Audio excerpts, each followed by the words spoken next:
Proceed with the next session. Thank you.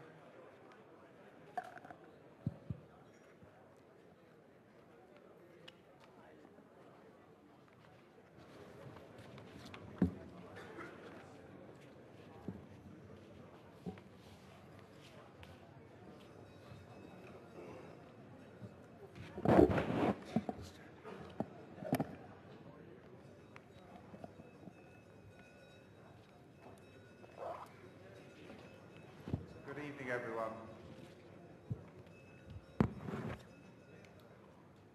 We have a very topical theme. We have lost two of our panel members, I'm afraid. Dr. Montag Singh Ahluwalia has a more important meeting than this. It's hard to imagine what could be more important than this. But I gather he has been called by the Prime Minister at exactly 5 o'clock. So I'm afraid he won't be joining us. He will be here tomorrow. And Mr. Kamath is unable to join us as well. Notwithstanding that, we have an excellent panel. Based on my conversations with them, they're all very talkative men. So I think we will do just well, just fine in the next hour and a quarter. Our subject is redesigning the financial architecture of India.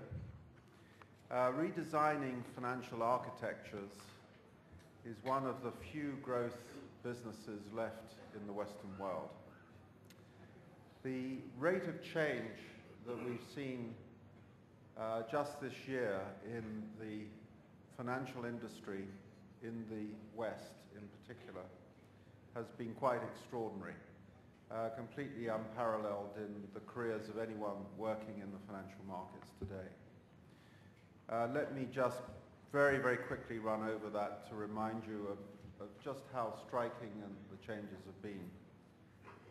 The model that has been really very prominent in the West, particularly in the United States, the broker-dealer, the leverage broker-dealer model, the investment banking model, has broken.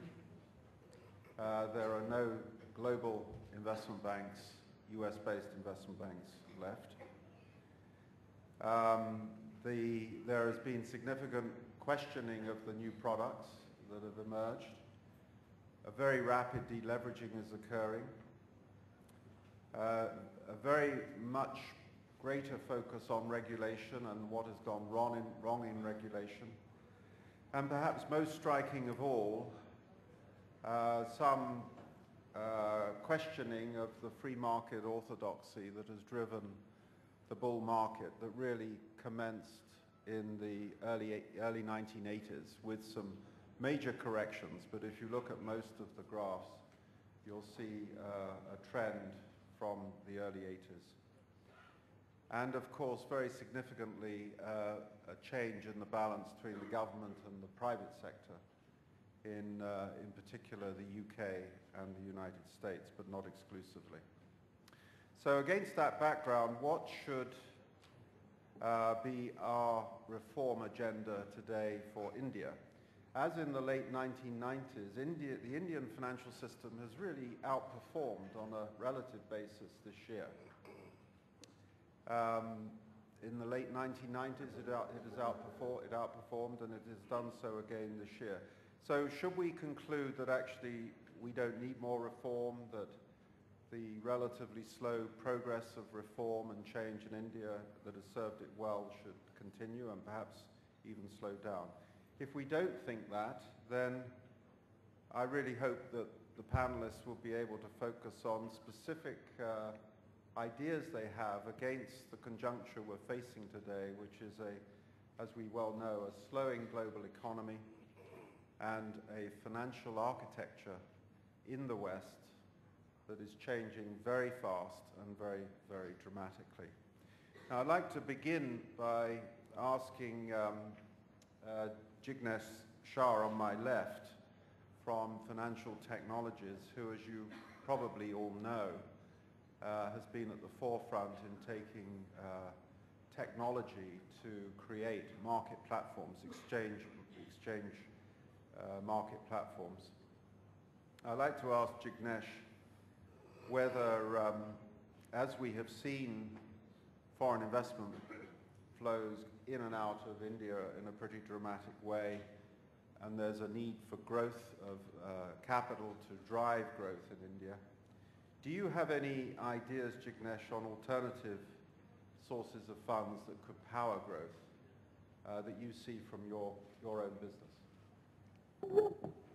Thanks. For the new markets, I think integration for dependency on FIIs, so far, the FIIs flow has been the very forefront in last few years. And in fact, well-developed financial markets of India, over 130 years, last 5 years, to be precise, FI has been the major force. With this current crisis, I think we need to develop hedge to these FIIs. And in such case, integration of the global markets, particularly where you can hedge this risk of European American FIIs, there has to be somewhere else from where liquidity or the fund flow should happen. So for that, India should first become the international finance center and liquidity traffic should start flowing in. For that, cost of transaction, and particularly in derivative markets, has been very, very important. Study says that where there is an least cost of transaction, traffic will flow there. So the high cost of transaction cost on derivatives, that is STT, CTT, should be at par with the global markets.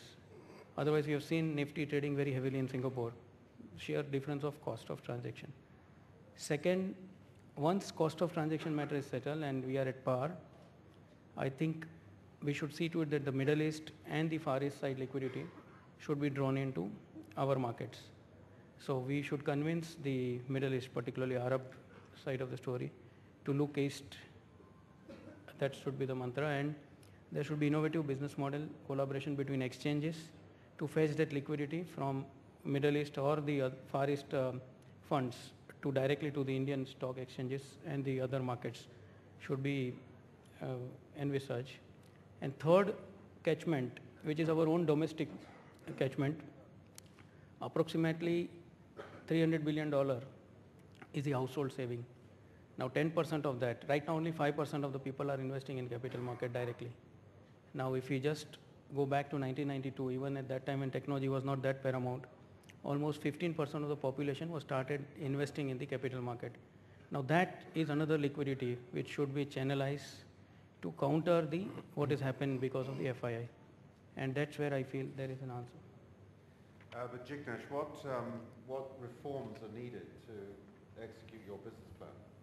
No, I think once we create the liquidity pot, that is where traffic will flow based on the least transaction cost. Thereafter, you have to do a lot of product innovation. Product innovation in terms of, I feel that the SME which has been targeted, the SME stock exchange, which is going to give a huge opportunity to the market investors to invest in the companies. That's one aspect. Second, as I was saying there, for example, in Luxembourg, why we are not finding liquidity? Once GDR and ADR has been listed, but there is no liquidity on those, particularly on the GDR side. Because I strongly feel that Indian players should provide that liquidity and they should be allowed to trade. Now that restriction should go. Anyway, we have allowed some 200,000-300,000 US dollar per person per year. But I think there should be a free flow or a freedom to trade, and they will create liquidity. And in turn, that will fetch the global liquidity towards the market. Whether scrip is listed in India or outside, what is needed is liquidity. So such product innovation is a must. Thank you, Jignesh. I'd like to go to almost the other end of the spectrum now, certainly the other end of the panel, and turn to Vikram Akula now from SKS Microfinance. Vikram, who tells me his company is doing business with 3.5 million poor households in India, and actually he was nominated or was named as one of the 100 most influential people by Time magazine 2 years ago. Vikram's business is all about serving the excluded groups in India. So this this is a dimension that is not perhaps addressed as much as it might be, but should be, given the theme of inclusive growth that has been to the forefront of this conference. What reforms are needed, Vikram, to enable your business to continue to thrive? Sure. Let me take it from the broader perspective of my clients. And I would argue that the segment that needs financial reforms more than any other segment of the population is the poor. And here I'm talking about the 800 million poor people who've been completely left out of the financial system. In my mind, this is nothing less than financial apartheid. You and I can walk into a bank even today, get a loan, open an account, send a check, get a check, send a wire, but the vast majority of the poor are completely out of this financial system. And just to give you, a few statistics about this, today in India, only 30% of the poor, the bottom quarter of the population, have a loan from a formal source. That means 70% of their lending is from money lenders. Only 18% have a savings account. I want to get these stats right, so I'm reading them off here. Only 14% have a life insurance. Only less than 1% have a health insurance. Now, could you imagine what it's like to try and survive without access to credit, without access to a savings account, life insurance, and so on and so forth? To me, the crisis that we are facing in terms of liquidity, they have long suffered a crisis of liquidity. 2,40,000 crores, about $55 billion is the credit need by the poor. The formal sector is giving them maybe something in the range of 30, 40,000 crore rupees, about what, 10, 15% of the need. Talk about a liquidity crunch. We're facing it today, but the poor have been facing it for a long time. And that's the group that I think we need to focus on in terms of reform. And I would say that the compulsions for focusing on access to financial services for the poor, at its heart, is a moral argument. There is nothing less than financial apartheid in India today. And for the poor, if you increase access, you then bring them into the economy and so on and so forth. But I would also argue that there is an interest that all of us have in bringing the poor into the financial economy. And the interest that we have is, I would argue, that the poor can actually contribute to economic growth. And I'm going to give you a few statistics here as well, because I think we underestimate the opportunity we have by harnessing the entrepreneurial power of the poor. So to give you an example, today, 30% of industrial production is contributed by small enterprises that are less than 500,000, less than 5 lakh rupees per year turnover. Yet, they receive only 2% of the net bank credit. Imagine if they did get full access to capital, how much more they could potentially do in this economy. To give you another stat from our corporate headquarters state of Andhra Pradesh, last year's GDP in Andhra Pradesh, barbers, tailors, and dhobies, washers that is, barbers, tailors, and dhobies contributed more to the GDP than the IT sector in the state of Andhra Pradesh.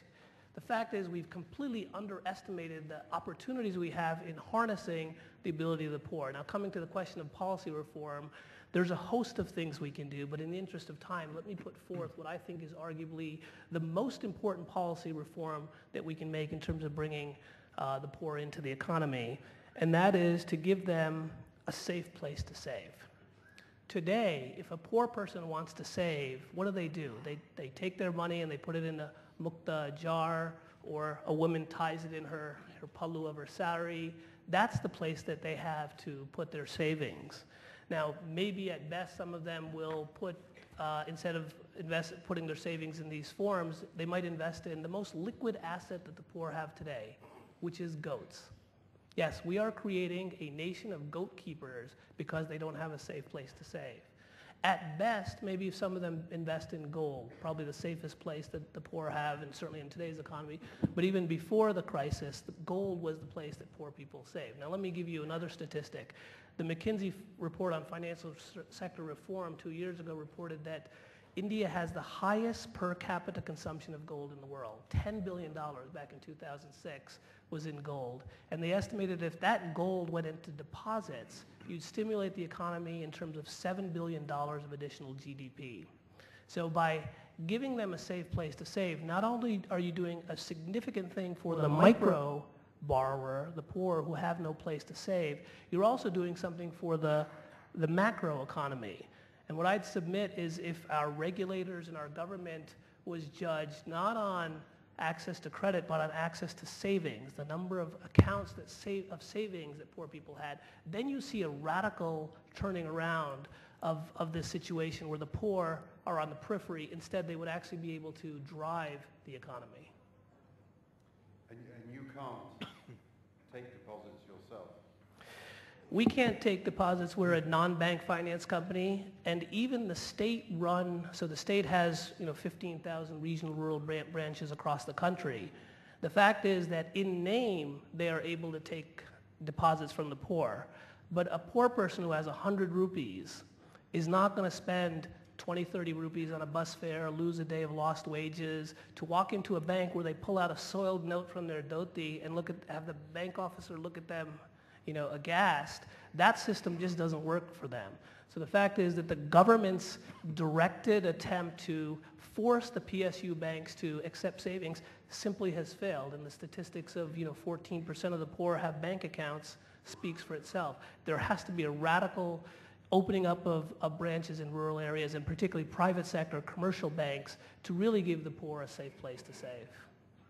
Well, we'll come back to that, Vikram. That's fascinating, but I'd like to give our two remaining panelists an opportunity to make a few remarks at the beginning here as well, before we get into a conversation across the group, and obviously with all of you as well. Stuart Popham is a leading international lawyer based in London, who has been trying for quite a few years to practice law in India. Stuart has been very involved in the financial sector. His firm, Clifford, is very involved in the financial sector. So what would be the reforms that you would focus on, Stuart, other than perhaps, or maybe you're entitled to include the legal aspect if you wish. And I won't disappoint you there, Kevin. I will make a statement. Possibly just before answering your question, I might just, as the token independent Englishman here on the panel, offer my congratulations to the Indian cricket team on what apparently was a very close match earlier today. Don't believe the scoreline. Apparently it was much closer than that. So congratulations. I do find myself in a slightly ironic position, because next week I'm sitting down with the UK Chancellor as part of an advisory group to him to give him views as to how the UK can remain a competitive international financial centre, and what reforms, what changes might need to be made. And in that respect, we're probably going to be advising him to make fewer changes than he might wish to make, and to resist the temptation to increase regulation. So there's a slight change or emphasis in that sense when I look to see what could happen in India. But it's absolutely clear to me, and accelerated entirely by the current circumstances of the financial crisis, if we call it that, that actually India has a particular opportunity now to create an international finance center. I think the economics of the world are such that many organizations in financial institutions are looking as to where they should make their investments in future years. And the opportunity to make those investments in India, I think, is very real. And the opportunity to accelerate what I would see inevitably happening as the center of economic gravity, as so many people have said around these forum today and yesterday, is happening. So there will be that opportunity. But, and there is a but, if that opportunity is to be taken, then I think it needs more than the physical investment. It needs more than the creation of a wider capital markets, the creation of a corporate bond market, the ability to freely trade and transact in all manner of financial instruments. I think, and here not to disappoint Kevin, it also requires the professional skills and experiences born of international markets. And whilst yesterday I was pleased to see a group of politicians sitting on this very dais refer to the fact that they didn't want to see a reintroduction of protectionism, the other half of that equation, I'm afraid, is increased liberalization. It's not sufficient in my mind to see this market reach the potential that it could have, and to bring in all the business from surrounding areas, not to leave it in Dubai or Shanghai.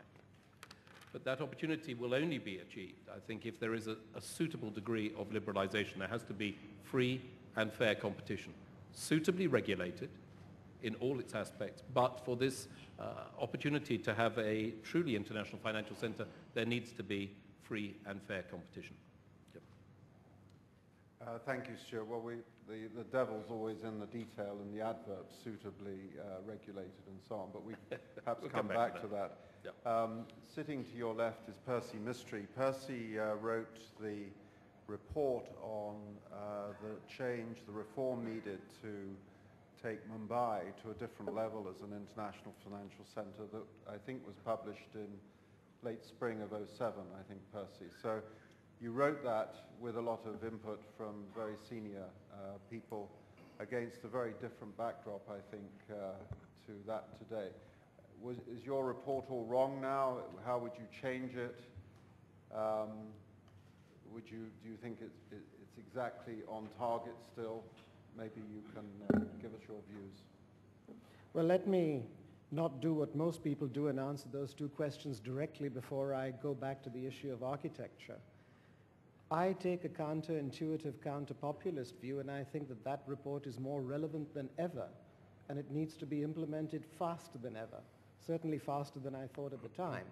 And Stuart would probably be pleased to hear that one of the recommendations is that we shouldn't shilly-shally around, and foreign accounting firms and foreign legal firms should be allowed to come in with no holds barred. But then I'm known as too sort of open and liberal an economist or financial analyst for India's tastes. I haven't changed my views on that. That said, and having answered your questions, I could stop here or go on for a bit. What would you prefer me to do? Please keep going. You know, as I look out at all of you in November 2008, the two phrases that resonate in my mind were phrases that I first heard in September 1982 when I was at the World Bank IMF annual meetings and we were discussing what to do about the Mexican default, which within 3 months had affected all of Latin America, within 6 months had affected all of Africa, and within 12 months had affected the entire developing world, including Asia. And the two phrases are these: if you're not panicking right now, you don't know what the hell's going on. And if you think you've got the solution, you certainly have no idea what the problem is. And it's basically because of that that I take a counterintuitive, counter-populist view. I worry that even our major players, including my friend Jignesh, who's out there, whom I regarded as one of the future stalwarts, not just of Indian finance, but global finance, I think what is happening in the world today is that a lot of global space is being vacated, which India ought to fill. The one thing we're ahead of in China is in our financial system and in our financial development. There is such a lot of space being vacated because of defensiveness that the last thing we ought to be doing is batting off the back foot. Perhaps I'm saying this because it's not in my nature ever to be defensive. But I think if we blow this opportunity, an opportunity like this will not come around again for a very long time. That said, on the issue of whether reform is still needed or not, I think I've answered the question clearly. And I think we ought to focus on how India should vacate the space, should occupy some of the space that's being vacated. I hope that this will resonate during our discussions, but while we're talking about architecture, what do we really mean by financial architecture? I see architecture where the financial system is concerned in two distinct parts. There is the public architecture for regulation. Of course, in India, public architecture also means financial institutions, where my unhappiness remains that the state owns too much of a part of the financial system, as a result of which the financial system is automatically too bureaucratic, too slow, and too defensive, incapable of being aggressive enough to take advantage of global opportunities. But where architecture is concerned, in India we now face a serious issue, as we do throughout the world. What does the present crisis teach us? What lessons does it hold for regulatory structures? Well, I'll put out a proposition, perhaps in a provocative way, for you to react to. What it teaches us, and especially with the crisis originating in the United States and originating in the mortgage markets for the third time in 50 years, the one lesson this teaches me is we've got to go the British route. We've got to have unified financial services regulation for all financial services and all financial markets in one place. There's been a lot of criticism of the FSA for failing. I don't think there the architecture failed. Human beings did. And we should not confuse human failure for architectural failure. There is no question in my mind that what this crisis teaches us beyond any doubt is that the barriers between capital markets and banking and insurance are really illusory. And we really have to regulate the financial system as a single entity. We have to also regulate it at the federal level. The fact that AIG is still being regulated by the State Controller of Insurance of New York State strikes me as patently absurd, given the threat that AIG poses to the entire global system. And I think that there is a very powerful lesson in that for India, and that lesson actually echoes what we said in the MIFC report. The question also arises, who regulates the regulators? The fact is that this wasn't just market failure. What the situation we're in, it was first government failure on a massive scale for the perpetuation of unsustainable deficits financed by the creation of liquidity for a period of 8 years. That was the root of the problem. It was not just financial system failure. The second failure that occurred in the financial system could not have occurred without regulatory failure, rating agency failure, and people who have completely escaped the radar for criticism, external auditor failure. I haven't seen any criticism in the world of the failure of external auditors who are hiding behind the thing, hey, wait a minute, as long as there were accounting standards, that's all we did. But is that what you pay these ridiculous fees for? For the absolute lack of exercise of professional judgment? That those accounting standards were not emitting the right signals at the right time? That what was really material and relevant in terms of what was going on in the global system was hidden in footnote number 96 on page 203 of an annual report and not on the balance sheet? How come they've escaped criticism?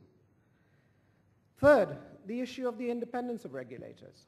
At the moment, all regulatory levels seem to be fused. But if we are going to regulate, the question does arise, how independent is a regulator, especially if the state owns so large a part of the system that's being regulated? There's a massive conflict of interest there.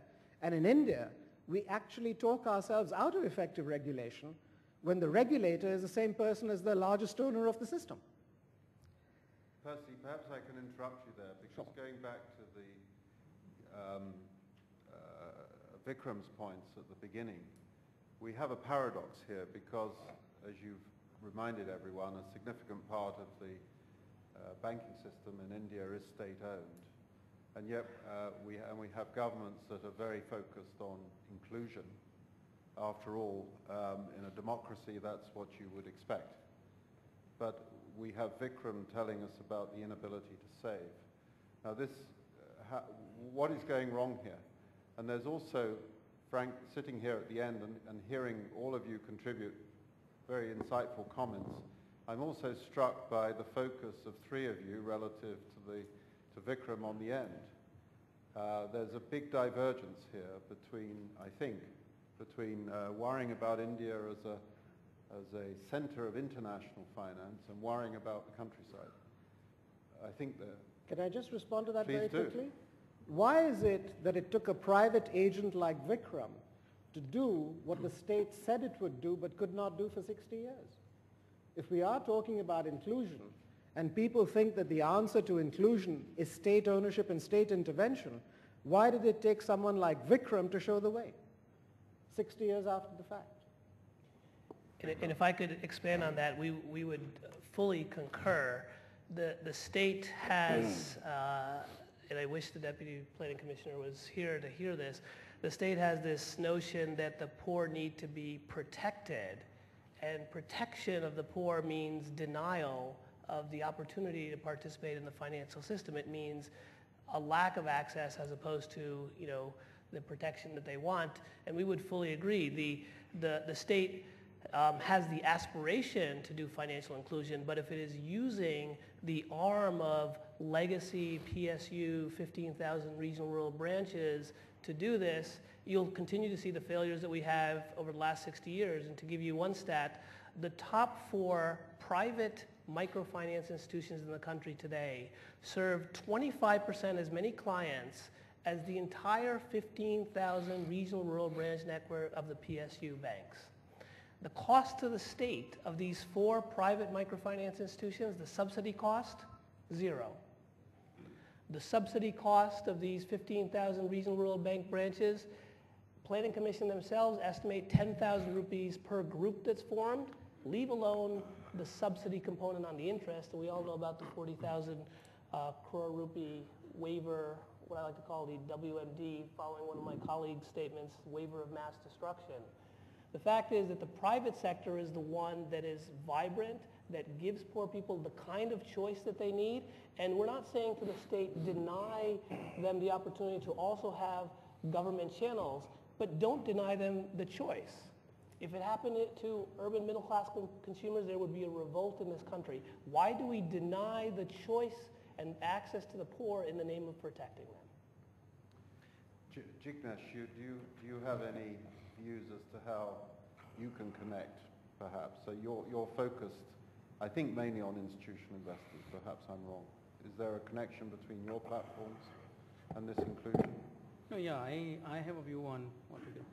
I think, or not on the individual small investor, but on SME, what he mentioned in his previous point. I think if you know the SME numbers, there are 11 million SMEs in the country. And majorly what they require is a risk capital. I don't think state is in a business of providing risk capital. Markets are there to provide risk capital. And markets deep penetrated with a dedicated focus on SME, which is not like main board, can provide this. And if you just take 1% of that SME, which are 11 millions, and replace their debt, which normally what they take from all around private money lenders and others, at 2 to 3% monthly interest. And if you just replace that by equity, by an institutional equity mechanism, you have 100,000 eligible company, which will give you a wonderful return. You should back it with a very good market infrastructure, so credibility of the system is there. And that's where you can solve the problem of 2 things. 1, taking market to masses. B, solving the risk capital requirement of SME, because while we say everything, banks have restrictions to provide risk capital, and India doesn't have a conventional, well-developed venture capital finance industry. So how do these SMEs will get funded? And they are huge in number. So this is the solution which market infrastructure can provide, and technology enables that now, anytime before, post 2005. So that's a solution from market infrastructure side. Stuart. Kevin, if I might just comment. I should say, in another, wearing a different hat, I'm also a director of a microfinance organization called Planet Finance, which is doing some great work in a number of countries. But the opportunity, and there are some examples of this, is actually, I think, for microfinance organizations like Vikram's to be able to find, shall we say, the customer on the ground where larger institutions are not going to operate branches or have a structure there. But then for you to be able to aggregate those customers in a way that then allows you to partner with larger institutions to access capital markets. And there have been some great examples, for example, Standard Chartered with BRAC in Bangladesh recently. Citibank has done it on a number of occasions where together you can do that. And I think that opportunity should be available in India as well. If I could add to that, and I'm going to get a bit technical, but since we're talking about architecture, the brilliant piece of legislation that allowed us, private microfinance institutions, to do that is something called the Business Correspondent Regulation, where microfinance institutions, NGOs, could serve as front end for banks, leverage their back office, their capital, and do the last mile for getting access to the poor. The RBI, however, in 2006, they released this brilliant piece of legislation and have succeeded to whittle it down, effectively making it useless. They've first denied the ability of non-bank finance companies to serve as front ends, and non-bank finance companies like ours are the ones that have this reach. They then said that, you have to be within 15 kilometers of a bank branch.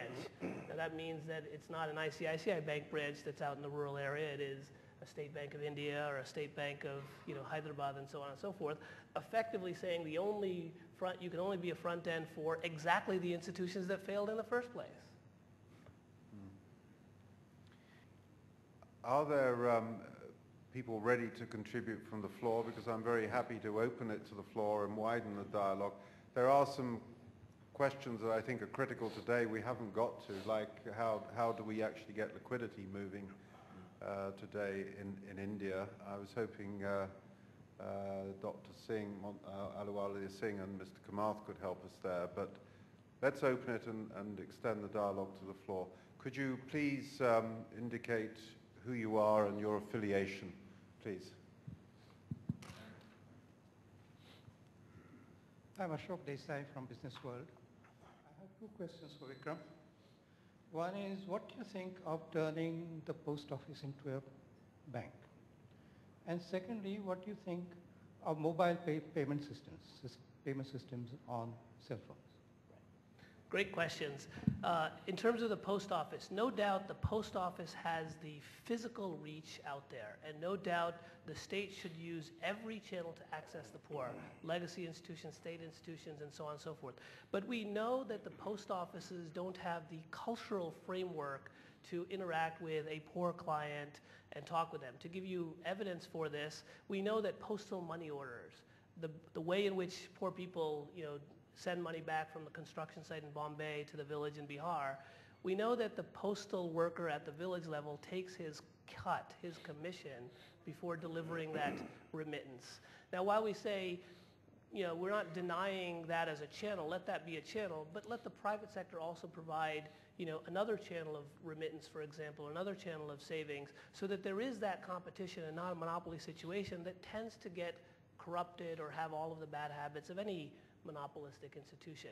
In terms of mobile technology, mobile payments, this is the single biggest thing that could radically change the cost structure and bring poor people into the financial system. And there are wonderful models of doing this in South Africa, in Kenya, in Philippines that have radically changed how poor people access finance. In India, going back to that business correspondent regulation, unless poor people have a bank account, they can't participate in mobile banking. The banks don't open those bank accounts for all the reasons that we've talked about. The MFIs that want to and can open those bank accounts aren't allowed to do so. So mobile technology, a proven technology, mobile banking, that could radically change things is dead in the water in this country because the regulator is protecting, is hesitant to make the moves. We say, don't be hesitant. Take a trip to South Africa, to Kenya, to Philippines, and if you don't believe us, believe your fellow regulators where it has happened.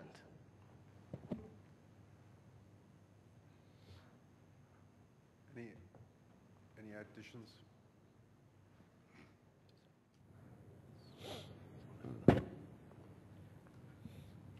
Thomas Harris, Standard Chartered Bank. I just wanted to comment on a point that Percy Mistry made about financial architecture. First, to support what he said, I don't know anybody in London, even after this crisis, that would wish to go back to a system of regulation by silo, but also to correct him about the situation in AIG. It's far worse than he described.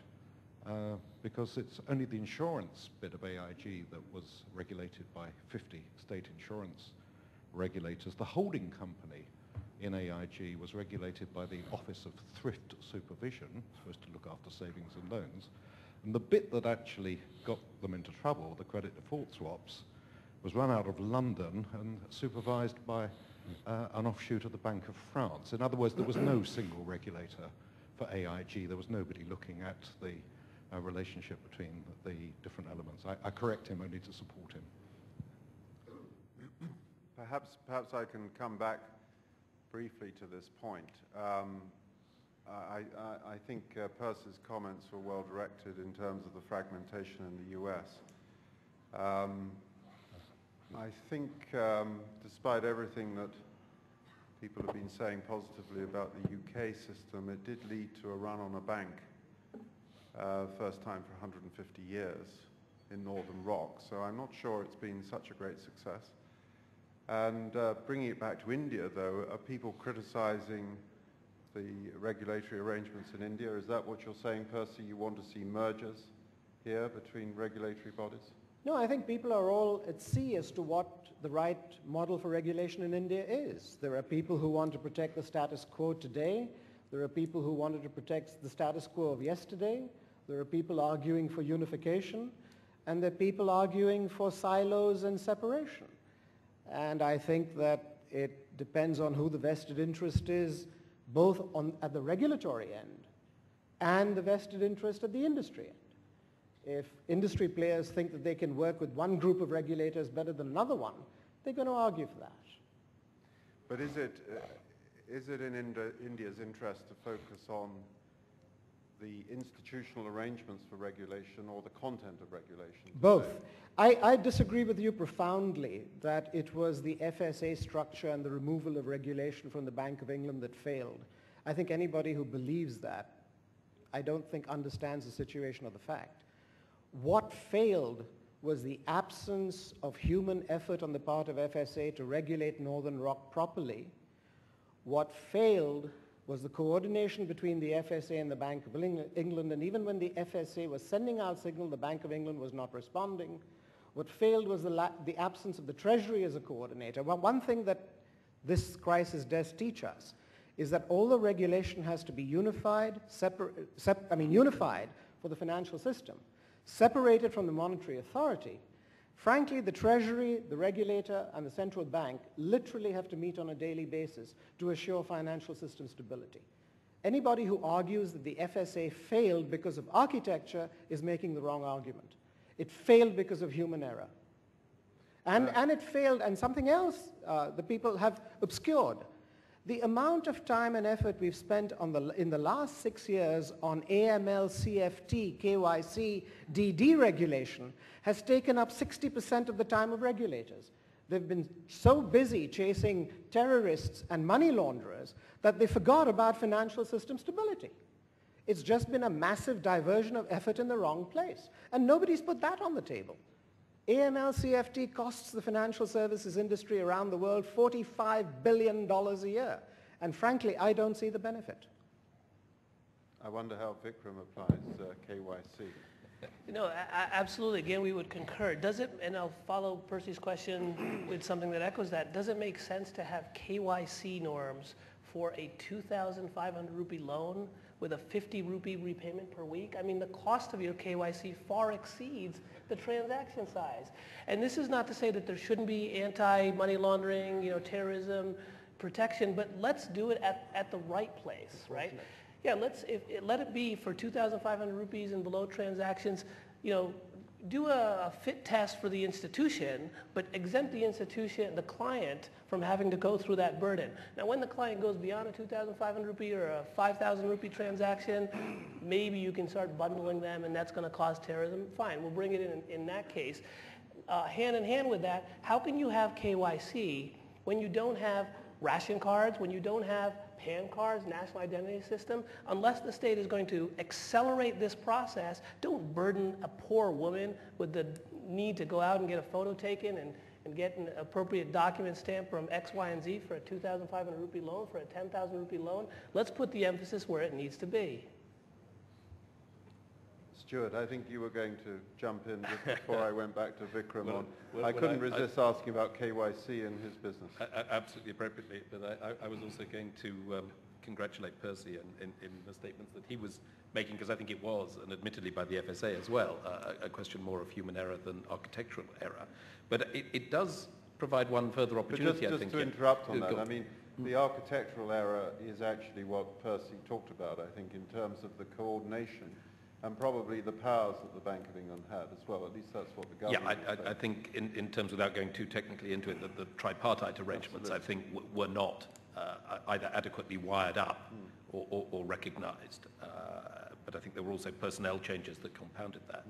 But one of the opportunities I think that does exist today is as of this weekend, or last weekend rather, we're now talking about the G20. And that firmly places India in a position to influence the sort of macro prudential regulation that's necessary, as well as for the global world of finance. as well as to put forward whatever might be needed as a micro-prudential series of regulations within India. And I think, again, here is the opportunity to take advantage of the change in the playing field to advance India's case as a financial center, and then to make the necessary architectural changes. But let me just add, Stuart, to this. What really, really troubles me is, just as in Britain, anti-terrorism legislation was used to, in my view, illegally capture the assets of Captain Bank, you're beginning to see AML-CFT regulation being used to chase tax evaders.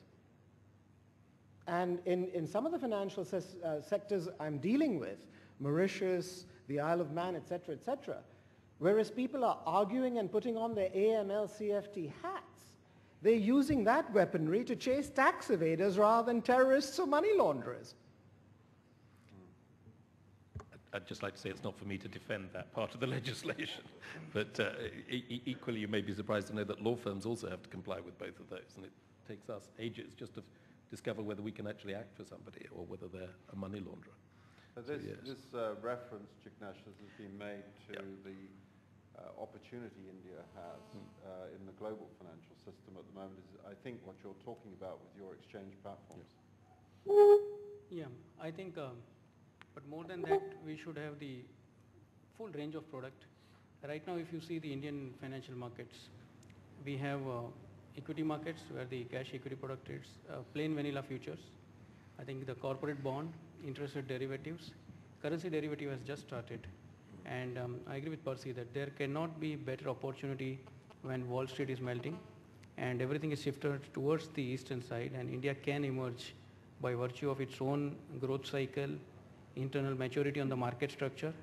And wherever there is a wonderful market structure, if you say three things plays a major role: regulator maturity, banking soundness, and the market culture. I think if any country other than America, which qualifies as highest on this, and internal economy, is India. So I think in that, with all kinds of product basket, if we capture this opportunity and make the very fundamental things, which is very important in current today's electronic world, the cost of transaction, whether it is Vikram's problem of capturing the transactions for lending or borrowing, or it is marketplace. For one center to be qualifying for International Finance Center, I think a wide range of product, maturity on all three aspects, and cost of transaction has to be minimal with the right kind of regulations. Then you will feel the whole liquidity comes, and complementary liquidity is essential for, otherwise we will again face the same problem. Today volumes have dropped from almost 1 lakh crore to just 40,000 crore combined, which is not absolutely good to be claiming for the International Finance Center. Let me turn back to the audience. Are there people who like to?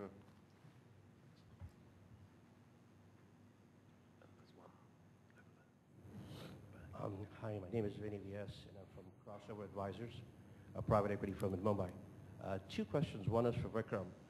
While I totally agree with the fact that if there was a safe haven created by a private bank to be able to give savings to a poor, that would increase the deposit rates. Question is, how would you then increase the lending rates? Would the bank then lend? Because deposits is one, but lending it to the right constituency makes a big difference.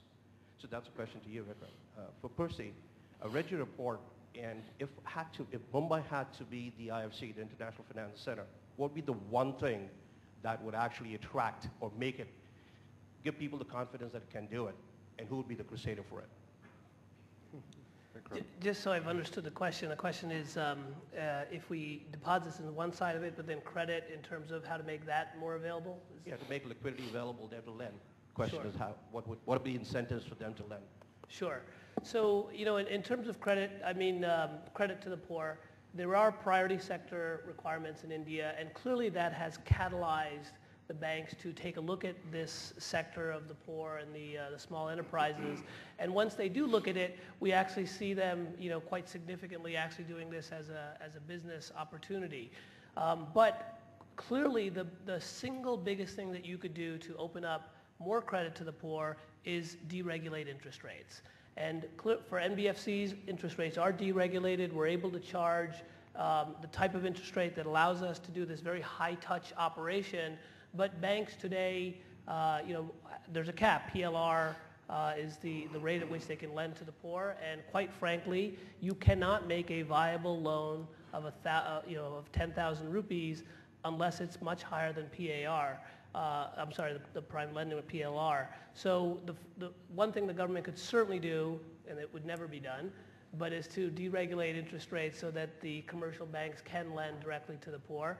Thankfully, the RBI has deregulated interest rates when it comes to NBFCs, and if not, we wouldn't have a vibrant microfinance sector in this country. And if the regulator is not going to go to the full step of deregulating interest rates because it's politically unfeasible, going back to the business correspondent relationship, allowing MFIs to be front ends for banks, I think is another way where the MFIs, the NGOs and so on originate the loan, book it on the bank's balance sheet, and then service the loan. These are the types of things that we think could increase the amount of credit. It's not a risky portfolio. Portfolio quality in my institution's case is nearly 5,000 crore rupees, nearly $1 billion, unsecured loans, and a 99.5% repayment rate. So we figured out how to make this work for the poor, and it's partly because they are entrepreneurial, partly because we've got systems that work. So we don't think that this is going to cause increased portfolio risk. If anything, it's performing much better, negatively correlated with the rest of the market. And you lend exclusively to women, is that correct? Right, we do lend exclusively to women, and clearly there's evidence that women are better entrepreneurs than men. But also that the woman is the representative of the household. So the finance is actually going to the household. It's just that our interface happens to be with the women. And if I could just say a quick word on this theme of decoupling. I know decoupling is out of favor, but clearly the businesses of the poor are decoupled today. We see very vibrant underlying businesses of our clients, whether those be vegetable vending or other livestock or whatever the case may be. And we're hoping if there is a silver lining to this financial crisis is that as capital looks for safe places to go, they will look more closely at microfinance at this subprime, which is very different from the mortgage subprime, and see that this is performing quite well. And we hope the silver lining is that as investors look for safe places, as debt looks for safe places, it will go into the hands of the poor. Percy, your question. Well, before I answer the question, let me say one more thing related to this exchange between Vikram and you.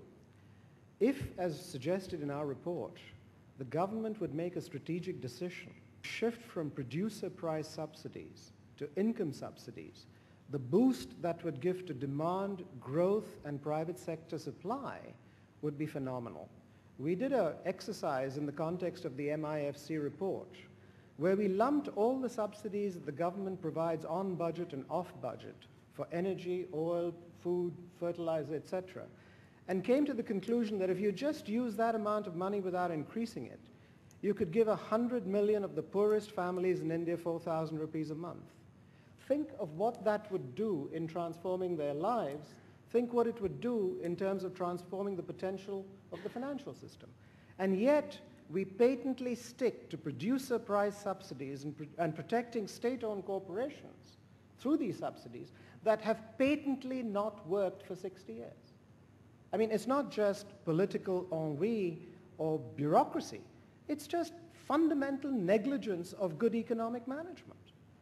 It would actually transform India, both on the supply side and on the demand side. I thought that was an important enough point to make.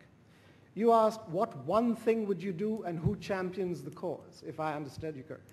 Well, there are actually two things which fold into one. The two things I would do is really develop a serious bond market. Anybody who pretends that India has a bond market is on a different planet. It has essentially one dominant issuer, and all the buyers of the bonds are instrumentalities of that one dominant issuer. There is no space for corporate entry. That's not a market, that's a rigged farce. And it's one of the reasons why monetary policy does not transmit itself the way it should. When you cut interest rates in India, they do not flow through the system the way they should because of stickiness everywhere, mostly because the bond market doesn't function as it should. Now, if you develop the bond market, you don't have a choice but to coterminously develop the interest rate and currency futures and options markets, which of course Jignesh would like to do faster than everybody else. You also need to develop the credit default swap market despite the bad odor that credit default swaps have. The fact is you cannot in this day and age operate a bond market without credit risk management. But that said, that cannot be done, and Bombay will not have any chance of becoming an international financial center unless we open the capital account. Now, I've heard the arguments of the heterodoxists versus the orthodoxists, etc. And I am actually amazed by two or three things where we're missing the wood for the trees. The first thing is that for all intents and purposes, if you look at the surge of capital outflows that has occurred in the last 4 months, the Indian capital account is largely open. The only group of people discriminated against are resident Indians. And there is no moral, legal, ethical, economic justification for that. It is open for NRIs effectively, even though NRIs have to deal with an alphabet soup of FCAs, FCNRs, NREs, NROs, which make no sense. All this makes absolutely no sense. It creates jobs for administrators, but it gums up the works. Actually, the real risk left in opening that part of the capital account that is not open today is de minimis. And frankly, so much administrative time, effort, and attention is spent on coping with unintended consequences of partial openness that people are again losing sight of the wood for the trees. It would actually be easier, in my view, to manage monetary policy and manage the Indian economy if the capital account was open and we deployed the normal tools that any mature economy deploys. We're a $1 trillion economy with 1.4 trillion in two-way flows. And to pretend that we can carry on like this is really living in cloud cuckoo land. It really, really is.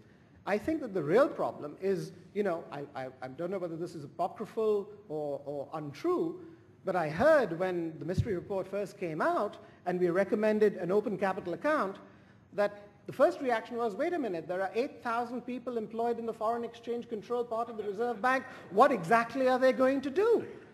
And frankly, that's not my concern, nor should it be anyone else's. We're not in this game to protect the livelihoods of 8,000 people. We're in this game to protect the interests of India. Let's face it, and let's get real. So those two things are absolutely fundamental. Now, problem, who champions this? That's where the problem lies. When the state owns 70% of the banking system, 65% of the insurance system, 80% of the pension fund system, who is going to champion the cause? Nimesh Kampani, K.V. Kamath, Mukesh Ambani? These guys, everyone will say, are in it for themselves. Is it going to be Standard Chartered, HSBC, Citigroup, Stuart, Popham? Or these guys don't have India's interests at heart? So when you are told, when such a large portion of your financial system is state-owned and frozen, you don't seriously expect chairmen of state banks to get up and say, I want to open the international financial market, partly because they know that their institutions would be the least competitive in that market. So we really do have a problem there. Sir. Sunil Mehta from AIG. It was interesting to hear all the comments about AIG, and I said I had to stand up and ask a question.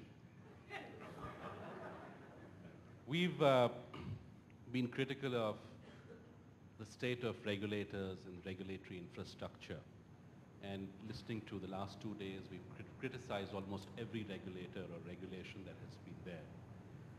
But never sort of really worked on as to what's going to be the solution. Yes, somebody says the FSA is better, and somebody says the siloed approach is better. Isn't it the joint responsibility of the government with the market players, multilaterals perhaps, and to develop a regulatory domain expertise whereby regulators can also build their expertise over a period of time as the markets get more complex, and to be able to supervise, whether it's an International Institute for Regulatory Development, but there has to be somebody some platform whereby everyone can get together and find appropriate solutions where market issues are going to get more complicated, and it's going to be a joint responsibility. It's not that you've just mentioned about the Reserve Bank and the exchange control and all those issues. It's not their problem. I think it's a joint problem, and how do we find a solution to that? So the question is what platform can there be to bring to enhance regulatory development, that's domain expertise, because with the participants, with the market participants. With the market participants. Stuart, you're helping Gordon Brown on this, I think. Do you have any advice to give India?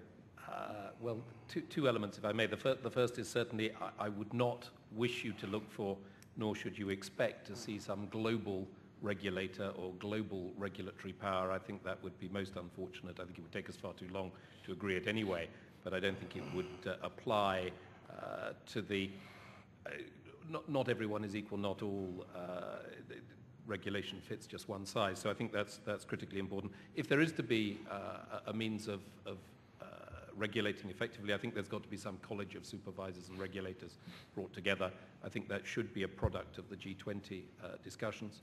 But what's manifestly missing at the moment, I think, is the old-fashioned concept, shall we say, of trust. There seems to have been a complete breakdown of trust, and what's needed amongst the regulatory authority, I think, is to try and encourage the reawakening of trust between financial institutions and, in a sense, to reawaken the appetite for risk. Because there seems to be a suggestion that with better regulation or more effective communication, there would be no risk. That can't be the case. Financial markets exist to assess risk, to charge for risk, but nonetheless to back and invest. So I would hope that the college of supervisors coming together will be the means by which there is macro-prudential regulation, but it should be for individual countries to determine their micro-regulation. Kevin.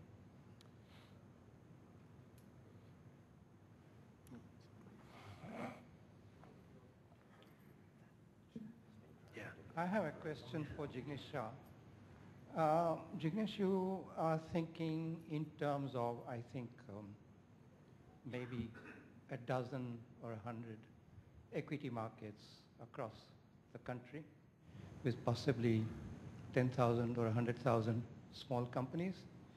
Now, you can't really have companies without this entire burden of company law. And this burden is so great that even the regulators we've got cannot cope with it. And if you had 100 times as many companies, they would certainly be much more overburdened. In those circumstances, might it not be easier to set up bill markets across the country, of debt markets, where the risk can be limited in terms of the value of the bonds, and you wouldn't have to know so much about the issuers of the debts.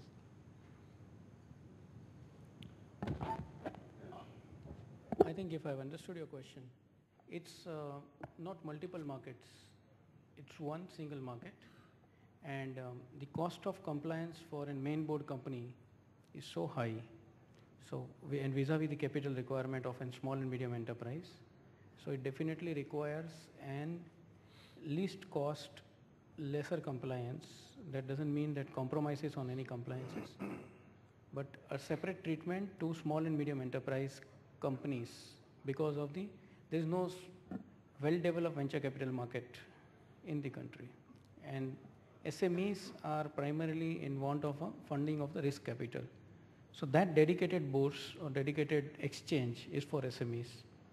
And I said in my other communication that bond market is essential. Equity, commodity, currency and bond are the four asset class which are must to have spot exchanges as well as derivative exchanges.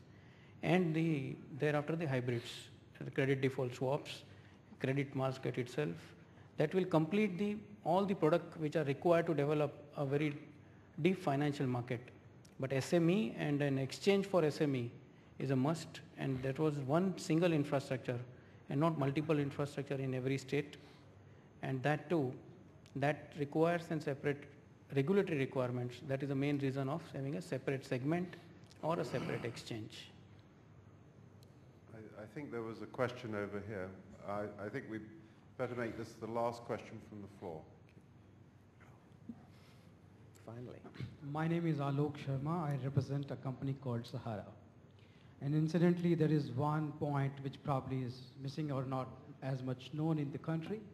And we represent another side of the business that Vikram does.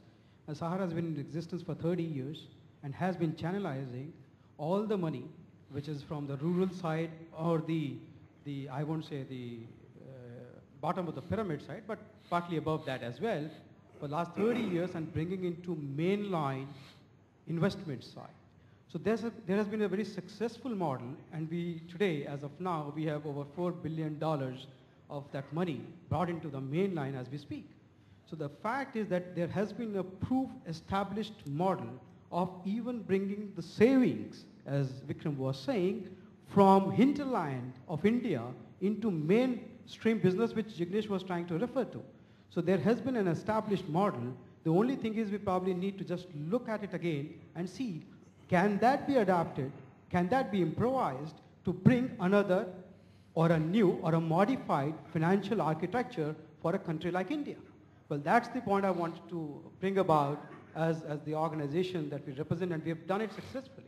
And just to give you an idea, we have serviced over 50 million customers in the last 30 years. So that's the kind of range that we have had, and we have done it very, very successfully. So that's, I thought, maybe some food for thought for what all are possible options of bringing people from hinterland, people from everywhere back into mainstream. And we have done that saving, safekeeping, both very successfully. That's about it. Thank you. Thank you.